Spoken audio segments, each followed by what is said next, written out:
जलाल के बादशाह खुदावंद यीशु मसीह के मुबारक तरीन नाम में आज शब फिर हमारी इस स्काइप आईडी पर मौजूद तमाम मोमिनीन की खिदमत में और फिर हमारे साथ लाइव फेसबुक पर भी मौजूद आप तमाम भाइयों और बहनों की खिदमत में भी, और इवन वो जो आज व्हाट्सएप ग्रुप्स में भी खुदावंद के मुकद्दस कलाम को सीख रहे हैं मेरे साथ मिलकर, आप सब की खिदमत में मैं आदाब बजा लाता हूं और जाते बारी ताला का ममनून हूं कि उसे पसंद आया कि आज फिर मैं आपके साथ ऑनलाइन हम रफाकत होते हुए खुदावंद के इस बेशकीमत कलाम को सीखने वाला हो सकूं। आज के दिन हम अहदे अतीक की मुख्तलिफ कुतुब का मुतालिया करते हैं और खासकर हम तवारीख की दूसरी किताब और उसके 22 बाब पर हैं। इस बाब की पहली 4 आयात पर ऑलरेडी खुदा के एक और खादम गुजरे कल बोल चुके हैं।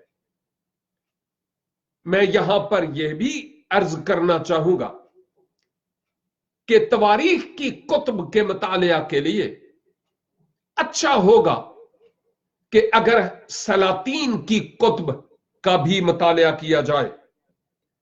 और बिलखसूस मैं यहां पर यह कहना चाहूंगा कि जब खासकर इस सलातीन की दूसरी किताब का मुतालिया होता है तो बेहतर है कि सलातीन की दूसरी किताब का मुतालिया भी किया जाए, एटलीस्ट उसकी तलावत की जाए कि हमें पता हो कि क्या है। बिलखसूस दूसरा सलातीन और उसका 8वां और 9वां बाब, बहुत सारी बातें इन दोनों कुतुब में आपको मुश्तरक मिलेंगी। हम सलातीन की कुतुब पर पहले ही मुतालिया कर चुके हैं। पस मंजर के तौर पर मैं आपकी खिदमत में यह अर्ज करता चलूं कि इस तवारीख की दूसरी किताब के 22 बाब की पहली 4 आयात में हम यह देखते हैं कि यरूशलेम के लोगों ने यहूराम के छोटे बेटे को यरूशलेम का बादशाह बनाया। अगरचे ये अच्छा नहीं था, लेकिन इसके बावजूद इसको यरूशलेम यानी यहूदा का बादशाह बनाया गया। उसकी कुछ वजूहात थी। एक वजह तो यह थी कि अहले अरब यानी शाम की तरफ से कई अरबी जत्थे आए जिन्होंने इस्राएल का किसी हद तक साथ भी दिया, और उन्होंने क्या किया, इस छावनी में इस लश्करगाह में आकर यहूराम के सब बेटों को कत्ल कर दिया, मासवा इस छोटे बेटे के जो अभी बाकी था।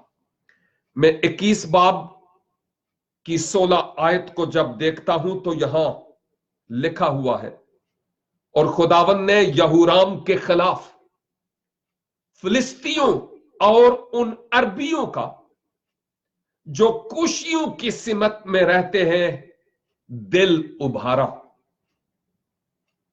सो वो यहूदा पर चढ़ाई करके उसमें घुस आए और सारे माल को जो बादशाह के घर में मिला और उसके बेटों और उसकी बीवियों को भी ले गए, ऐसा कि यहोआखिज के सवा जो उसके बेटों में सबसे छोटा था, उसका कोई बेटा बाकी न रहा। तो आप देखते हैं, बादशाही या जो शाही राज होता था, वो बादशाह के बड़े बेटे को मिला करता था। लेकिन चूंकि इन तमाम का अहले अरब और फिलिस्ती लोग, कूश की सिमत पर रहने वाले, इन तमाम ने इन पर अटैक किया, यहूदा पर हमला किया, और इसके नतीजा में वो यहूराम के बेटों को, उनकी बीवियों को ले गए, कत्ल भी किया। एक को छोड़ा और वो यहोआखिज था, माफ कीजिएगा, वो अखजिया था। अगरचे ये कोई अच्छा बादशाह नहीं था, लेकिन आप क्या करते, बादशाह की नस्ल और उसके खानदान से किसी को तख्त पर बैठाना जरूरी था और मकसूद भी था। लेकिन हम यहां देखते हैं,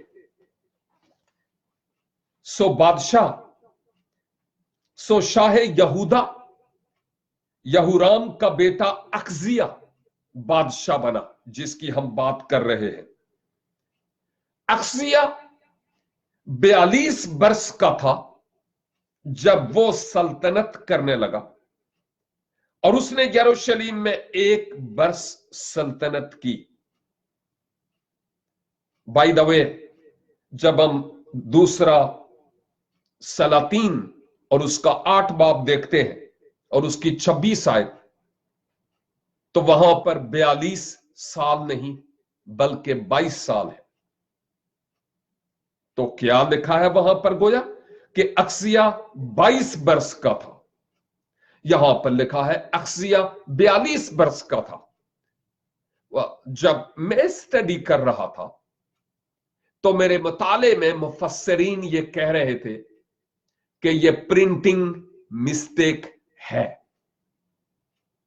कि एक जगह 22 और दूसरी जगह 42 लिखा हुआ है।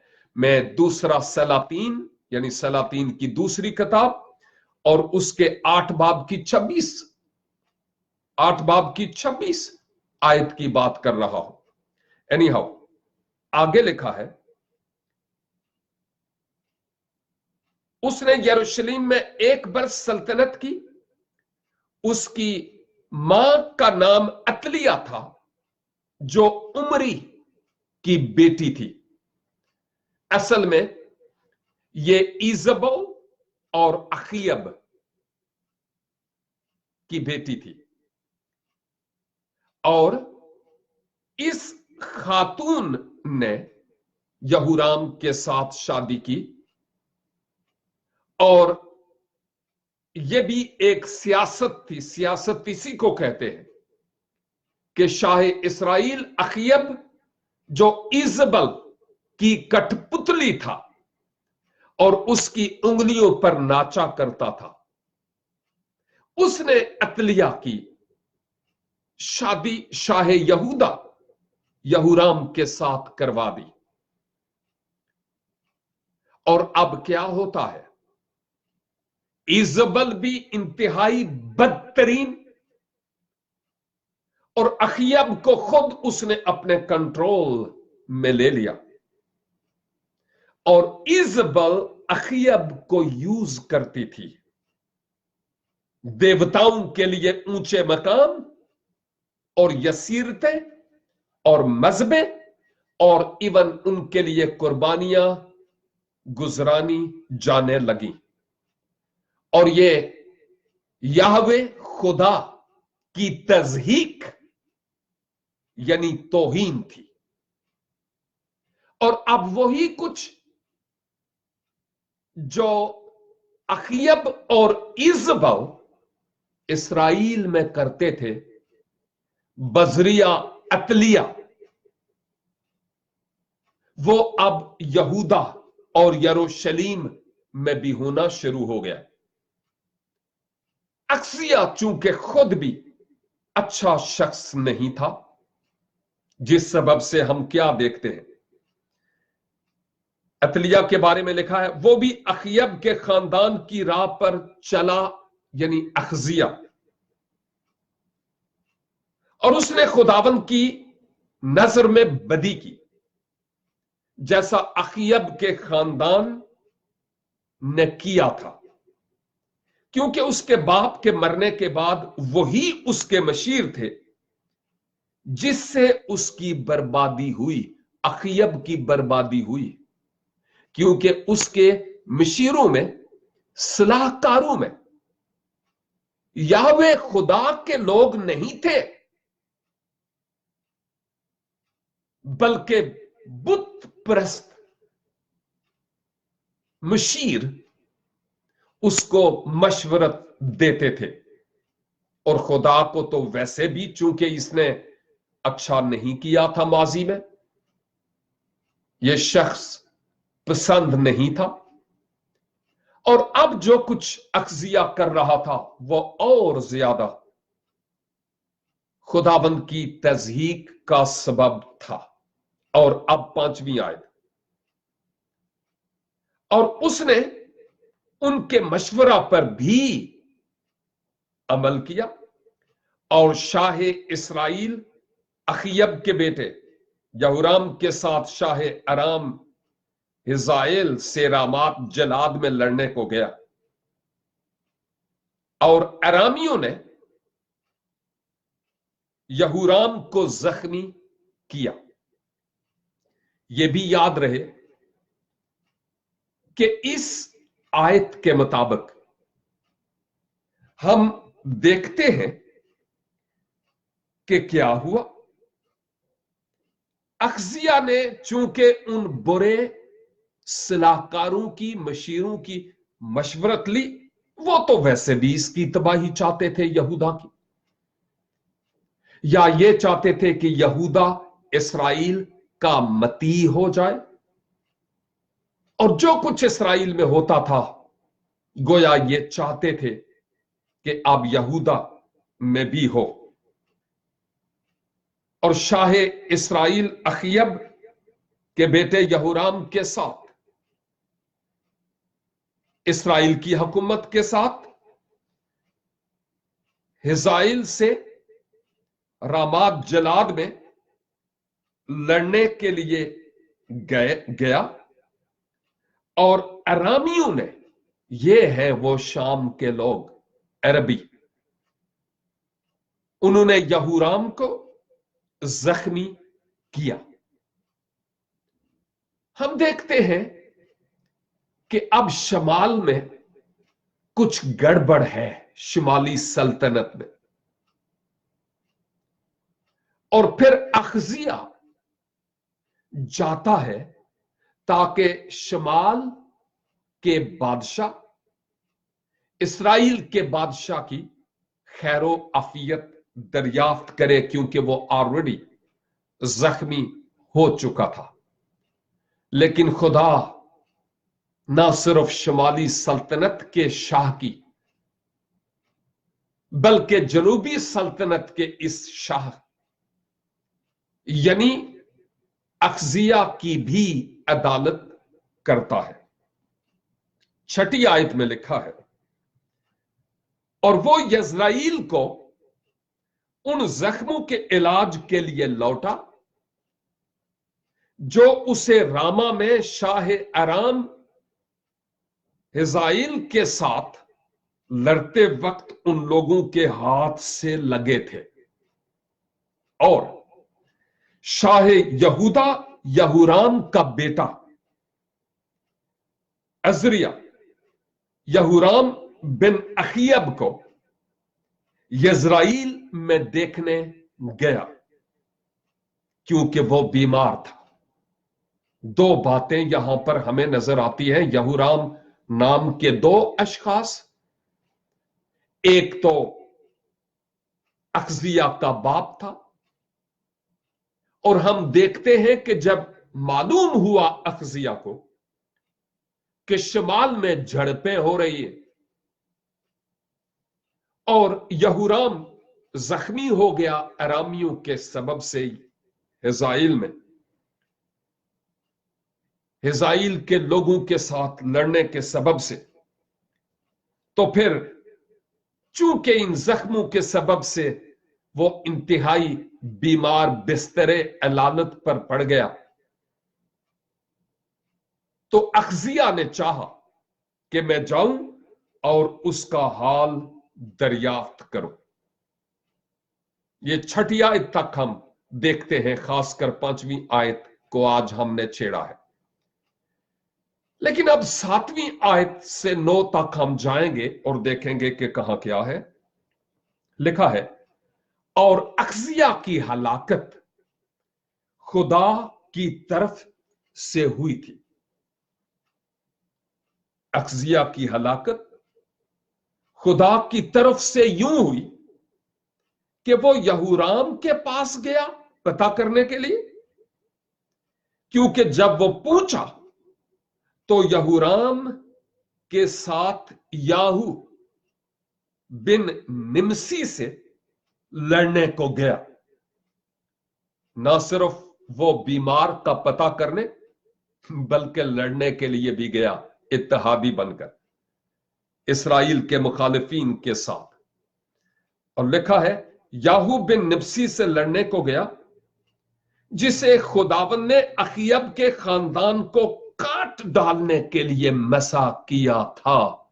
یاہو خدا کے پلان میں تھا تاکہ وہ اسرائیل کی اینٹ سے اینٹ بجائے، اور اب یہودا بھی اسرائیل کے نقشے پا پر چل رہا تھا، جس سبب سے اب اخزیہ کی بھی ہم یہاں عدالت ہوتے ہوئے دیکھتے ہیں۔ خدا کا کام کبھی رک نہیں سکتا، وہ کسی نہ کسی طریقے سے اپنے کام کو ضرور کرتا ہے۔ اس نے ان کی عدالت کے لیے یاہو کو استعمال کیا، یہ اس کے پلان میں شامل تھا۔ بہت سارے نمونے اور ایگزامپلز اور مثالیں ہمیں کتاب مقدس میں اس بات کی تائید کرتی ہوئی نظر آتی ہے۔ خدا نے اس کو مسا کیا تھا، لیکن 8ویں آیت میں، اور جب یاہو اخیب کے خاندان کو سزا دے رہا تھا تو اس نے یہودا کے سرداروں اور اخزیہ کے بھائیوں کے بیٹوں کو اخزیہ کی خدمت کرتے پایا اور ان کو قتل کیا۔ کیا ہوا؟ ایک بار پھر یہودا کے سرداروں کو اور اخزیہ کے بھائیوں کے بیٹوں کو، اخزیہ کو ڈھونڈا، اخزیہ کی خدمت کرتے پایا اور ان کو قتل کیا۔ اس نے کیا کیا؟ یاہو نے دیکھا، اس نے اخیب کے گھرانے کو بھی سزا دی، اور جب دیکھا کہ یہودا کے سردار اور اخزیہ کے جو بھائی تھے ان کے بیٹے اخزیہ کی خدمت کرتے ہیں، تو ان کا بھی کام تمام کر دیا گیا، کیونکہ خدا نے یاہو کو چنا تھا کہ اخزیہ کو بھی اور اخیب کو بھی ذرا سیدھی راہ پر ڈالے اور ان کا کام تمام کرے۔ اور پھر 9 آیت میں لکھا ہے، اور اس نے اخزیہ کو ڈھونڈا، کیونکہ وہ نہیں تھا، سردار ہی تھے، کیونکہ اخزیہ جان بچانے کے لیے سامریہ کو چلا گیا تھا۔ سو وہ اسے پکڑ کر یاہو के पास लाए और उसे कत्ल किया। अखजिया को भी, वो भी कत्ल हुआ और उन्होंने उसे दफन किया, क्योंकि वो कहने लगे कि वो यहूसफत का बेटा है जो अपने सारे दिल से खुदावंद का तालिब रहा, और अखजिया के घराने में सल्तनत संभालने की ताकत किसी में ना रही। हमने 9 आयत तक आज इस मुख्तसर से वक्त में देखा है, और वो ये कि खुदा बदकार और गुनाहगार लोगों की अदालत के लिए, बशर्ते कि वो तौबा ना करे और खुदा की तरफ रुजू ना लाए, तो खुदा किसी को भी तैयार कर सकता है जिसके जरिया से उसकी अदालत हो। यहां ना सिर्फ शुमाली सल्तनत की, बल्कि शाह यहूदा अखजिया की भी अदालत होते हुए हम देखते हैं। लेकिन आज मुख्तसरन जो पैगाम मेरे लिए और आपके लिए है, वो ये है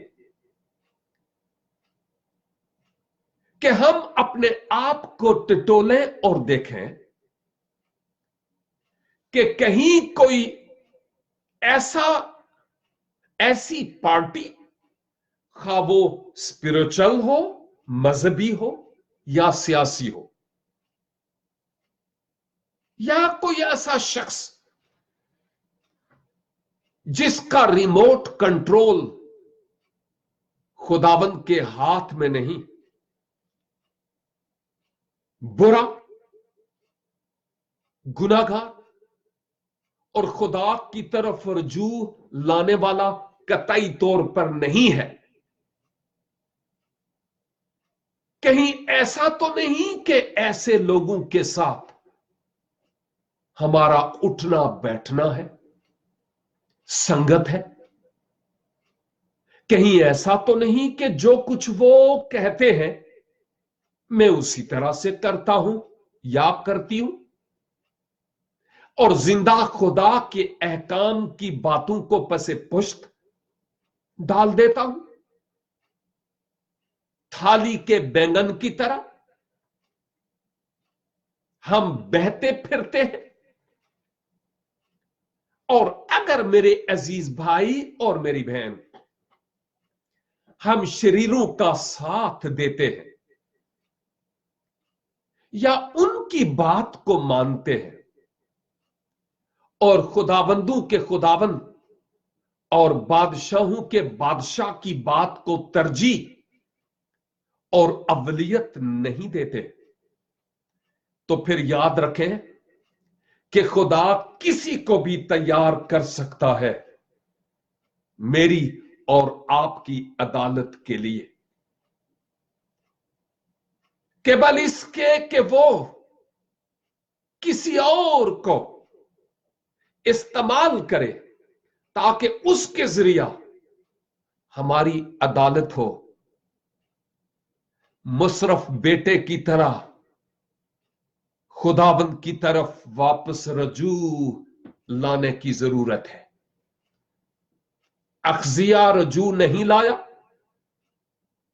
और उसका काम तमाम हो गया। जो रजू नहीं लाते उनको मिटा दिया जाता है, अगरचे खुदा इंतजार करता रहता है कि हर एक की नौबत तौबा तक पहुंचे।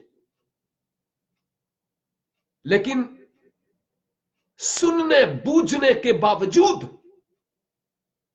अगर हम अपनी डगर पर चलते रहते हैं, नाफरमानी की राह पर चलते रहते हैं, तो फिर खुदा जहां मोहब्बत है वहां पर गुनाह करने वाले शख्स की बालदार खोपड़ी को चीर भी देता है।